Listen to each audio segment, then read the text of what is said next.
The story begins with a woman who is being tortured by someone. This woman is the wife of a DEA special team leader named John Wharton. John saw his wife's torture through a video sent by his enemy. There, John couldn't do anything and only rubbed his face and let his wife, who had been tortured, to death. 8 months later, John and his team were seen going to carry out a money robbery belonging to a drug dealer. Inside the dealer's house, there was a party going on. In the middle of the crowd of people in the house, there was one of John's team named Lizzie. She was tasked with diverting attention by seducing the criminal, so that drug dealer doesn't know the arrival of John and his team. When one of the bodyguards saw John's arrival, he immediately aimed his shot and prepared to shoot, but one of John's team named Brace McNeely, or Tripod, who shot the bodyguard right in the head. Then Lizzie immediately came out and met her team. Lizzie told John that she knew where the safe box was. When they arrived at the safe, they saw a pile of money. Not forgetting, they set aside $10 million for them to share later. Then they put the money down the drain. When some of the team were moving money, a guard suddenly came and shot at them, until one of John's team named Smoke Jennings was shot. Then they contacted their superiors to prepare an ambulance along with medical personnel to take Smoke to the hospital. After that, the remaining team then went through another road to retrieve the money that was in the underground water channel. Before that, John blew up the remaining money in the safe until there was nothing left. When they arrived at the sewer, the $10 million they had put in was gone. They looked for it, but couldn't find it. Then Lizzie found a bullet near their severed rope, and they looked disappointed and left the place.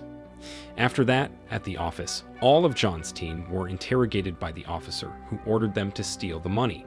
Their action in stealing $10 million wasn't merely their desire, but it was a task entrusted to them. But unfortunately, the money was gone. 6 months later, John was seen living alone in his house. There, John was seen being watched by 2 men, but John considered them both like friends. Wherever John goes, they both always follow him. After doing his routine, John went to work. While he was working, the employees kept taunting him. They accused John of being a thief, but John tried not to listen to them. When John returned from the toilet, he found a paper attached to his computer with an order to meet his boss in the room. John went to him, and his boss told him that it was all over. At that point, John thought that he was going to be fired. But it turns out that what ended was the investigation into John and his team, who were accused of being thieves. His boss also said that John and his team were proven innocent. Then his boss offered John about their new mission. There, his boss gave John a gun and a power of attorney, and John accepted it. John went to a place where all his team members gathered. For 6 months, they all stayed together without doing anything. They really looked like a family, until John finally entered the house. Then John told them that his investigation was over and it was time for them to act again. Then John took out their IDs and they cheered happily at that. After that, they practiced at the same base they used 6 months ago. There, John saw Lizzie's face looking tired and pale, because Lizzie is also the only woman in their team. Then John asked Lizzie to rest, but Lizzie refused and continued to go with the other members. While in training, John gave some advice by providing hidden targets commonly used by the enemy. When there was an argument, John approached them to break it up and give direction to his team. The members accepted it and repeated the exercise that had not been completed. In a separate room, there was only John and James, or Monster. They had a one-on-one conversation. John asked Monster why his abilities had declined when previously Monster had better instincts against enemies than other members. Monster replied that for the past 6 months, he had not stopped thinking about who was behind the disappearance of the money they robbed last time. In addition, Monster also said that he was disappointed with John for not being with them for the past 6 months. The trust between them is now fading, and he can't just forget the incident when Smoke was shot. John then said that he couldn't be with them because there were rules that he couldn't break. Monster doesn't accept John's excuse, and he asks him, "Since when have you obeyed the rules when you had always moved according to your own wishes?" Monster also said that now they were no longer a team, but just a group. At that point, John denied Monster's words and said that they were still family and Monster should trust him. Not long after that, the whole team gathered and deliberated. Then, John told the whole team that he was disappointed because they no longer trusted each other. John believed in his members more than anyone else. In their next action, they needed to trust each other. They accepted it and returned to training. Because of their success in this exercise, John invited the whole team to have fun celebrating their return to togetherness. As they all returned to their homes, Pyro was asleep in the car. Suddenly, he woke up because of the sound of a train. John, who was on his way, finally arrived at the location of Pyro's accident. John met a female investigator named Caroline Brentwood. Then John told her that Pyro was his subordinate. John asked about what happened. Caroline replied that Pyro's car was dragged by a train. John also helped Caroline to find Pyro's body parts that were separated because of the train crash. The next morning, Caroline visited John and his team's house. When she knocked on the door, Lizzie immediately opened the door. The whole team gave Caroline a bit of a raw deal. Then came John to stop the team's silly behavior, which was probably a diversion from their grief over losing Pyro.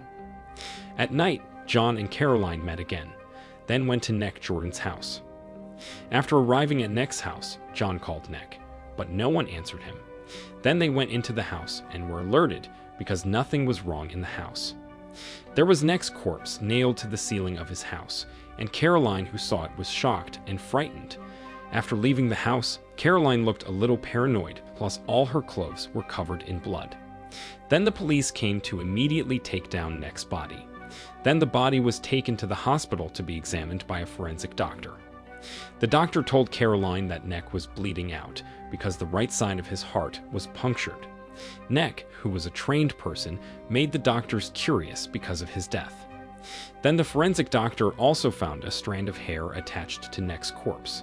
Then the doctor took it, and Caroline immediately left there. On the other hand, John and the rest of his team have now lost 3 of their members. They there seem to be getting restless and scared, waiting for their turn to be next target. There, John says that this is the consequence for those who fight drug cartel criminals and have power.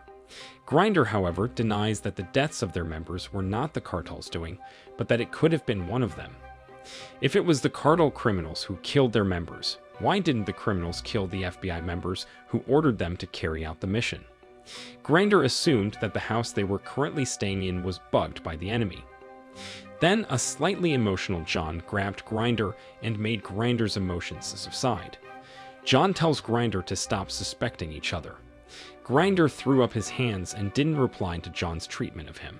Sometime later, Lizzie and Monster, a married couple, were seen arguing. Lizzie, who plans to leave the house, is prevented by Monster on the grounds that it is very dangerous out there for them at the moment, because there are criminals who are targeting them all. Lizzie resisted and said that she was bored. Then Monster forcibly opened Lizzie's bag and saw the contents in her bag, which contained vital protective equipment. When Lizzie opened the door, it turned out that Caroline had visited her outside. Caroline came to interrogate them both about several things. Caroline's questions to them were considered a joke by Monster and Lizzie. Monster and Lizzie's unnatural treatment has made Caroline emotional and threatened that they would both be put in prison. Then Caroline asked them both to show some evidence that could help her in investigating the deaths of Pyro and Nick. Monster stopped joking and gave Caroline several photos of his friends who died in similar circumstances to Pyro and Nick. Then Lizzie told Caroline that she needed more experience in investigating murder cases. Monster and Lizzie also asked Caroline to stay away, and Caroline immediately rushed away from their house. Caroline went to the forensic doctor's place to get the results of the hair test they got. The forensic doctor also got the fingerprints found near the car. After that, Caroline and her partner attended a meeting with the higher-up officers and discussed the problems that had occurred recently, that is about the death of Pyro and Nick. There, Caroline asked for support and access to records from these officials to solve the current problem. But one of the men there said that Caroline had to submit an official request letter and many other things that seemed very complicated. After hearing that their requirements were too much, Caroline ended the meeting and immediately rushed out of the room. When Caroline and her partner were in the car, they found a flash drive. Because the flash disk didn't belong to the two of them, Caroline then checked the contents of the flash disk. There, Caroline saw a video when John was being interrogated by the FBI. After seeing the video, Caroline knew that the answers John gave were completely lies.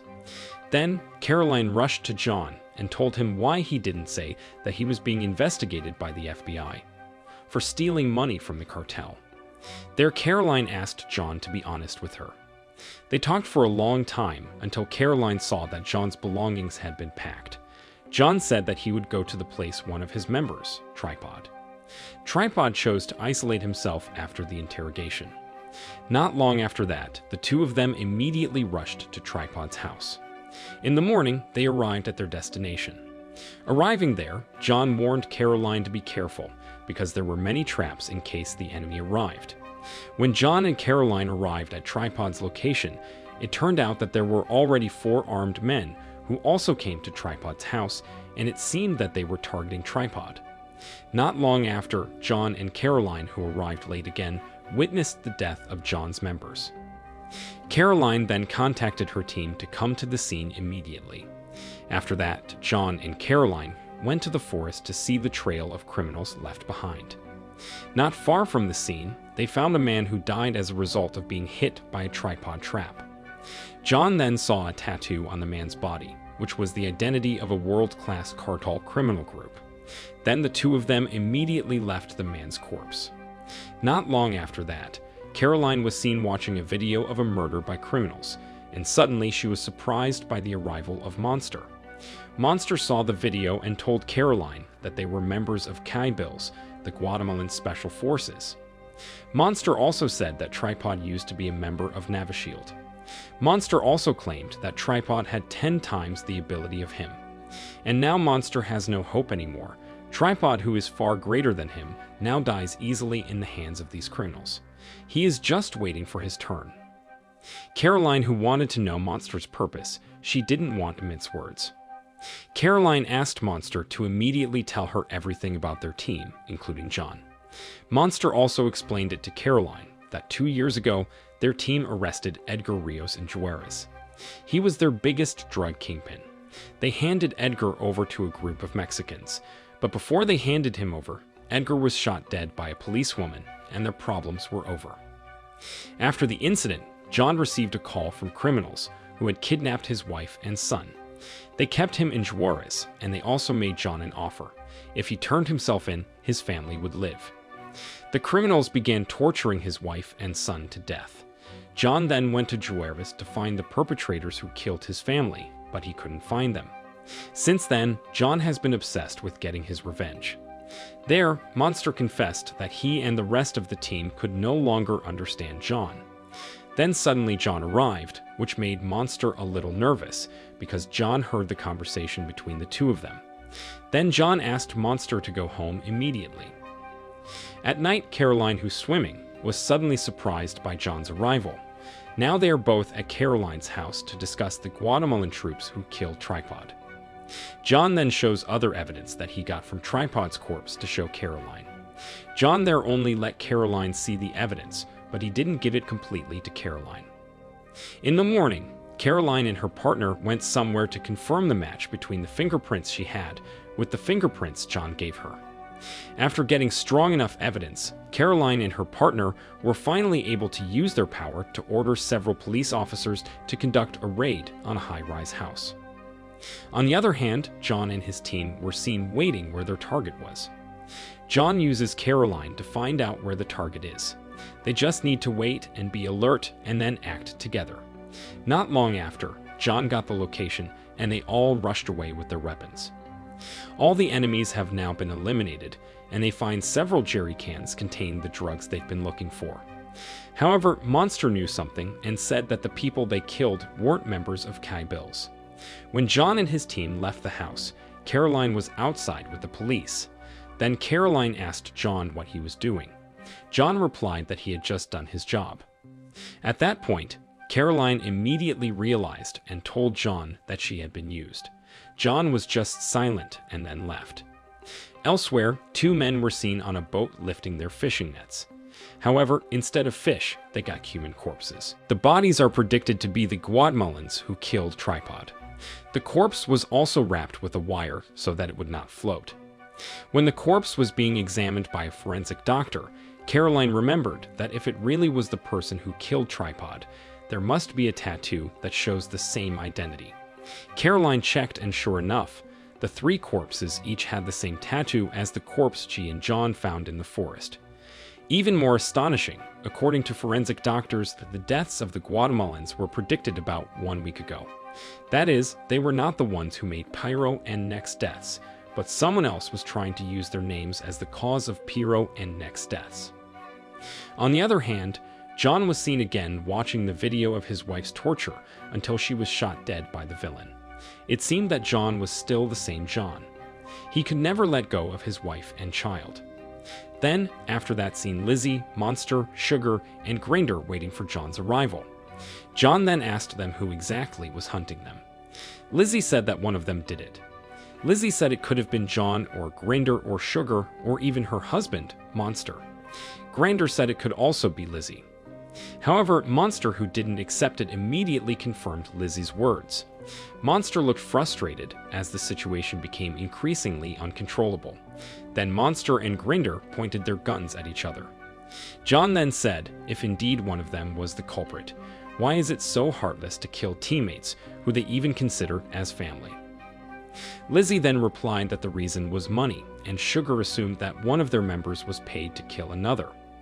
Grinder, who was already annoyed, hurried to leave them. Grinder said that if he met any of the team members, he would kill them. After Grinder left, John asked the three if their brotherhood was over. Lizzie said that she liked what John had just said, because they were now separated and there was no point in reuniting them. Lizzie admitted that she had slept with Sugar. Monster didn't accept and immediately cornered Sugar. Monster thought that Sugar was his friend, but it turned out that Sugar had the heart to ruin their friendship and cheated on his wife. John broke up their fight. Then Sugar left with Lizzie and left John and Monster. After the incident, Caroline was seen being visited by Grinder. Grinder tells her that they did steal the money, but they have also lost the money and don't know who took it. Caroline, who heard this, could only be silent for a moment. It wasn't long before Caroline went to see John. There, John explained everything to Caroline, that his family had died due to the actions of his enemies. After the death of his wife and child, John tried to get up and fight again with his team. At least John still has his team members, but now there is no more team. Then they both went to a cafe and waited for Grinder's arrival. When Grinder arrives, Grinder apologizes to John for what happened. Then Caroline says that she can protect Grinder. But before he could answer Caroline's words, Grinder was suddenly shot in the head. The police who heard the gunshot immediately went to the place where they thought the shooter was. Then came Caroline and John. John asked who their suspect was. A policewoman there replied that their suspect was a long-haired female agent. Then Caroline showed a photo of Lizzie, and the policewoman replied that the woman she had seen earlier left the room and got into a red car with a man. After that, John and Caroline went to Monster's house. They entered without knocking and were ready with their respective weapons. At this time, John had an instinct that before Lizzie left the house, she had finished off Monster. John also saw blood coming out of the refrigerator. After contacting the police, John was contacted by Lizzie. Lizzie told John that he had made a mistake. Lizzie asked John to meet her somewhere. Then John went to Lizzie and asked her, why did Lizzie kill her team members? Lizzie also answered, all of that because they had stolen her money. John, who heard this, immediately admitted that he was the one who stole the money. Caroline, who didn't understand, asked John what all this meant, but John was silent. Lizzie said why he stole the money. John didn't answer her. Then Lizzie understood why John stole it.